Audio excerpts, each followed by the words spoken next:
আজকে তোমাদেরকে একটা আঙ্গুর ফল বানিয়ে দেখাবো এবং খুব সহজভাবে তোমরা কিভাবে আঙ্গুর বানাতে পারবে এবং সেটাকে শোপিস আকারে সাজিয়ে রাখতে পারবে সেটাই তোমাদেরকে আজকে দেখাবো। সবার প্রথমে একটা পার্পল কালারের ক্লে নিয়ে ভালো করে লম্বা করে নিয়েছি। এরপর একটা কাটারের সাহায্যে ভালো করে ছোটো ছোটো পিস করে কেটে নিয়েছি।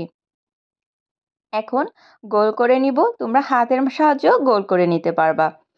এখন এখানে তোমরা হিসাব করো মোট কয়টা আমি লাগাচ্ছি। প্রথমের দিকে আমি মোট 4টা গোল আকৃতির ক্লে দিয়েছি, এরপর 3টা দিয়েছি, এরপর দিয়েছি 2টা, এরপরে একটা, এর উপরে দিয়েছি আরও 3টা।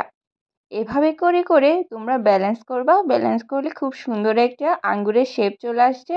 একদম খুব সহজেই তোমরা আঙ্গুর ফলটা বানিয়ে নিতে পারবে, কোনো প্রকার প্যারা নেই। 5 মিনিটও লাগবে না তোমার এই আঙ্গুর ফলটা বানাতে। এখন আমি একটা পাতা শেপ করে নিয়েছি।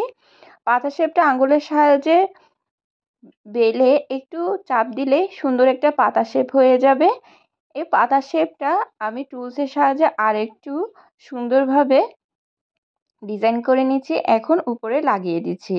হয়ে গেল আমার আঙ্গুর ফল। আর উপরে একটা পাতা দিয়ে আমি ডাটাটা দিয়ে দিব। এই ডাটাটা দেওয়ার সাথে সাথে আমার আঙ্গুর ফল কিন্তু একদম পারফেক্টলি রেডি। এটা আমরা খুব সহজেই বিভিন্ন শোপিস আকারে সাজিয়ে রাখতে পারবো অথবা ফ্রিজ ম্যাগনেট হিসেবেও ব্যবহার করতে পারবো।